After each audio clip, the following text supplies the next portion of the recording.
Greetings all! Today, we will be examining the relatively uncommon grass-type Pokemon Skidoo and its uncommon evolution Gogoat, the two collectively known as the Mount Pokémon.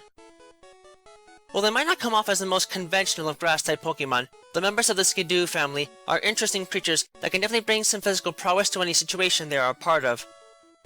Skidoo have goat forms with 4 legs capped by orange two-toed hooves, with a white coat of hair at the ends of their legs, while most of their lower body is covered in a pelt of brown hair. The top of their form is covered by a pelt of green grass, while brown hair covers the top of their head and their face, and the lower head and sides with white hair. They have a black nose that matches their black eyes, and a pair of twisted black horns on the top of their head that are curled to the sides like handlebars. Their evolved form, Gogoat, have a very similar body form, though the brown hair on their body is turned a richer shade, with a lighter shade covering most of their torso and a darker shade covering part of their lower legs, their backside, and the top of their head. Their grassy pelt now covers a noticeable tail, and their face has a series of white, black, and brown markings across its form, with red eyes and black horns that twist towards their back, making them a bit more difficult to hold on to, meant for only advanced riders. The members of the Skidoo family are another classic example of plants and animals developing together in a symbiotic relationship, but unlike similar life forms who have lost most aspects of their animalistic nature in the type assignment, these creatures are still technically considered mammals and are able to reproduce and interact with others in a fairly animalistic fashion. It is unclear as to when these goat relatives first came into contact with the mutant plant that now courses through their bodies and is ingrained in their genetics, but it seems that it may have occurred sometime within the last several thousand years, given the fact that they still maintain many animalistic traits in their anatomy and behavior. These creatures are hardy animals that have adapted to not only live within vast grassy plains, but also slightly harsher mountainous terrain. The mutant plant that is a part of these creatures is recognized as a unique type of ivy that possesses grass-like blades on its form along its main stem, giving their coat the appearance of being made out of grass. Because the union of these organisms with this plant is fairly recent, they have yet to be able to harness the natural powers of the plant to use grass-type special attacks. In fact, they cannot learn any special attacks on their own naturally. Even so, they are able to use their plant partner in battle to some degree with powerful attacks like Razor Leaf and Leaf Blade. Moreover, these creatures are surprisingly resilient in battle and are more than capable of putting up a good fight. The only real problem they have is dealing with fire types, as both the leafy portion of their coat and the actual hair are highly flammable, though it is noted that Skidoo and Gogoat have managed to make up for this by learning attacks like Bulldoze that can equalize the threats posed by such opposition. With this, it is further noted that these creatures can still restore their energy rapidly when exposed to sources of plant-based energy, which allows them to possess Sap Sipper as their only base ability. And in addition to this, these creatures have a signature hidden ability called Grass Pelt, which effectively allows their body to channel the grassy plant energy that comes from excessive plant growth to grow out and thicken their coat, resulting in the base defense stat increasing by 50% so long as they are present on grassy terrain. As far as their stats go, in the case of Gogoat, these creatures, like many mammalian Pokemon, do not have the best of defenses as a whole, and the large form and shorter legs make it difficult for them to move around rapidly. So the base defense, special defense, and speed stats are all below average for a fully evolved grass-type Pokemon. However, they more than make up for this with a bulky form that grants them a ton of stamina and strong offenses despite them not being able to naturally learn any special attacks. So the base HP, attack, and special attack stats are all above average for a fully evolved Pokemon of the type, and they actually possess the highest base HP stat out of all grass-type Pokemon, helping these beasts to not only be able to dish out damage, but also take it decently well in stride. While Skidoo themselves are not extremely common to find in the wild, amongst human farms and similar operations, these creatures are used to produce a number of different products, all of which are thanks to the general domestication of the species. It is unclear when domestication of these creatures actually took place, but in the context of world history, it seems that they were one of the first Pokemon to be domesticated by humans in places like the Kalos region.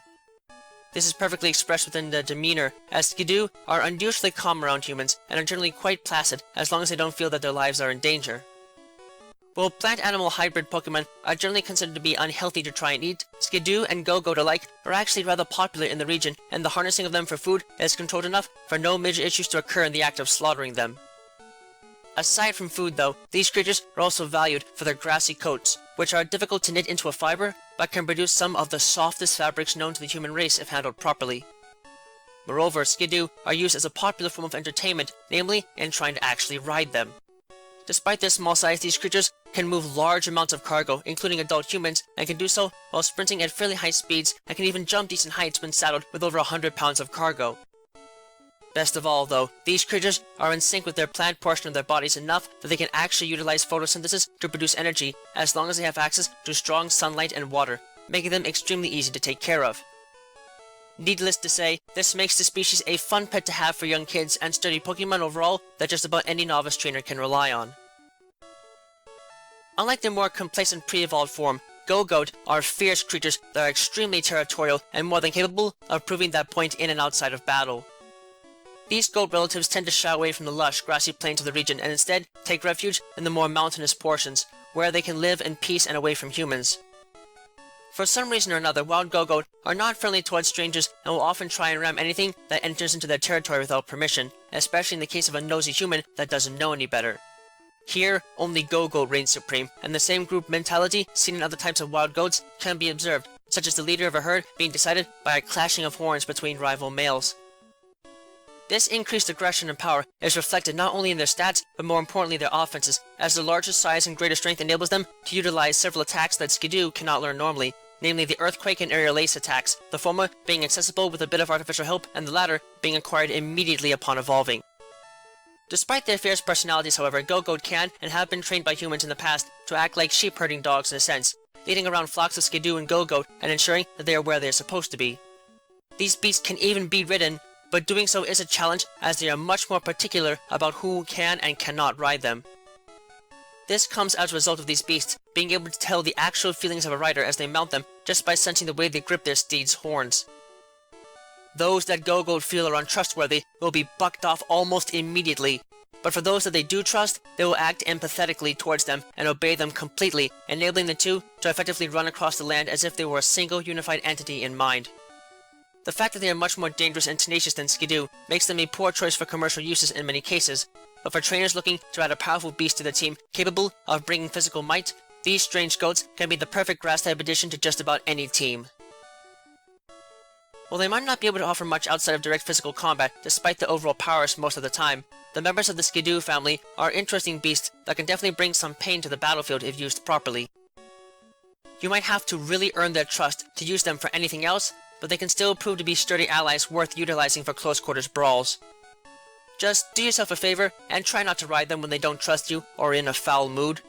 They might be able to support your weight readily most of the time, but that won't keep them from easily bucking you off and running you over if you so much as insult them or do anything else to rile them up into an agitated state.